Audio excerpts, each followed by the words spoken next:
To this day. To this day. Make sure y'all stay on point with The Puncher's Point.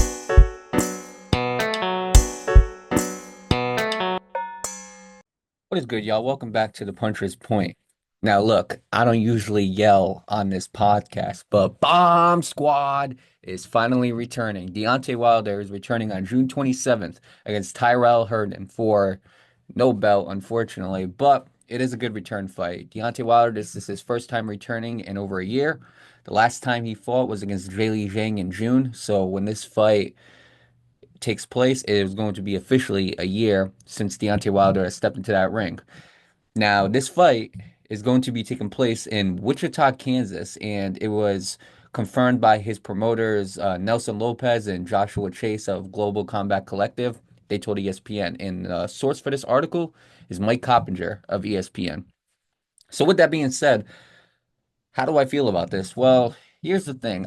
As y'all know, I'm a big Deontay Wilder fan. I mean, Deontay Wilder was one of the boxers who got me back into being interested in the sport again. Obviously, his rise was incredible, how he was able to knock out anybody and everybody.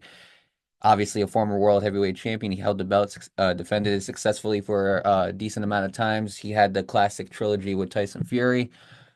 But recently, Deontay Wilder hasn't looked like Deontay Wilder. He had that first round knockout over Robert Helenius, and then he ended up taking a tough decision loss to Joseph Parker, and then he took another loss to Zhang Zhang. So overall, as far as the way Deontay Wilder's career is going so far, I mean, these last five fights, they haven't been that great. And I do want to see Deontay Wilder back on a winning streak. You know, I do want to see him back on the win column as well. And overall, I just want to see the old Deontay Wilder back.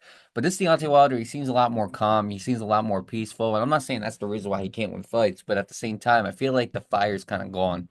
And I would like to see that fire come back. You know, now he's going to be facing somebody like Tyrrell Herndon, who, by the way, if y'all haven't heard of him, 24-5. The only notable opponent on his resume that I personally saw was Richard Torres, and he got beat by him by TKO. So overall, this seems like a tune-up fight for Deontay Wilder. But we need to see the old Deontay Wilder back. We need to see the Deontay Wilder that was knocking people out left and right. We need to see the old Deontay Wilder that was going in that ring. He meant business, and he would come out meaning business. Now, obviously, with the way it looks, Deontay Wilder doesn't have to keep fighting. The only reason why he got into this sport anyway was to support his daughters, which I have nothing but respect for. You know, he was in the Olympics. I think he won bronze in the Olympics as well as a U.S. Boxer, which is pretty impressive for somebody who got into the sport a little bit late. And on top of that, he had a great run. You know, I mean, the guy you can honestly argue is a guaranteed future Hall of Famer, so he doesn't need to keep fighting. However, I feel like once you start boxing, it's kind of hard to walk away from it. I believe he grew a love for boxing. He continues to do it, regardless of not being able to need the money, being set for life, his legacy already being made. I feel like it's hard to leave that sport. And I thought after the Zhang Zhang fight, he was going to retire, but I would like to see Deontay Wilder go in there, have a nice victory, and then if he decides to retire after this fight, then so be it. But I have a feeling if he wins this fight, he's not retiring.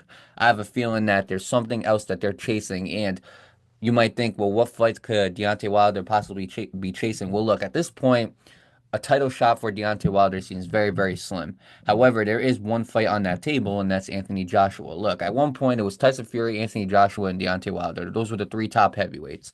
And then slowly, each one of them started fading, and now Usyk took over. And now Joseph Parker's in that conversation. Daniel Dubois, obviously.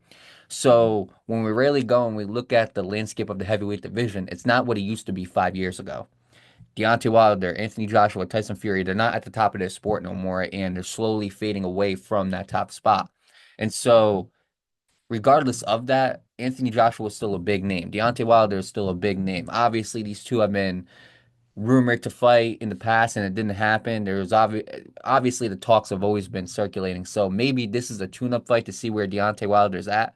And then hopefully if they like what they see, maybe they can set up something with Anthony Joshua in the future. Obviously, both of them are heavily doing business with Turkey Al-Sheikh, Riyadh Seas, and all of them. So it's not a hard fight to make, honestly. If you can't make Tyson Fury and Anthony Joshua, might as well do Deontay Wilder and Anthony Joshua. Because the truth is, those are the three biggest names in the heavyweight division. Even though they're slowly fading away, those are the three biggest names. And we already got Wilder and Fury. we never got to see Joshua fight Wilder or Fury. So I would like to see Joshua versus Deontay Wilder because that was always circulating. Anthony Joshua's coming off of a tough loss against Daniel Dubois.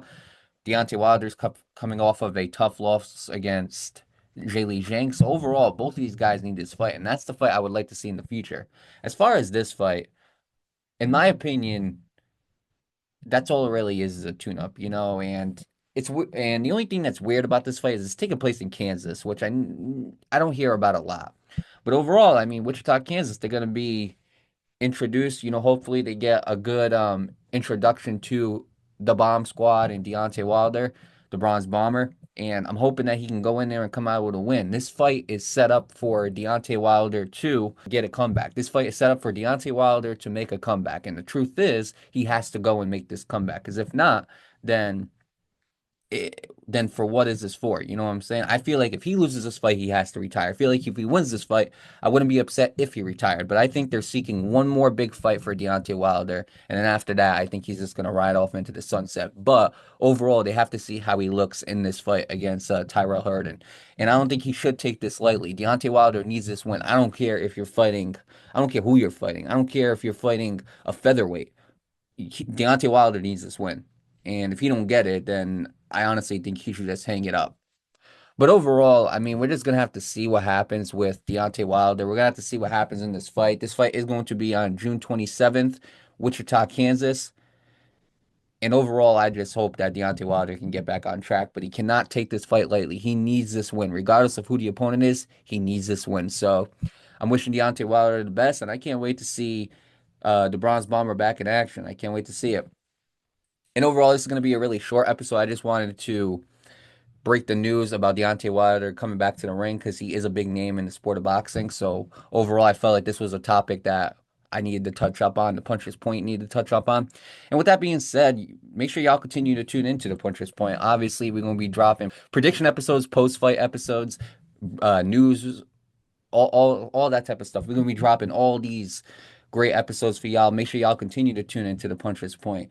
And last but not least, make sure y'all stay on point with the Puncher's Point.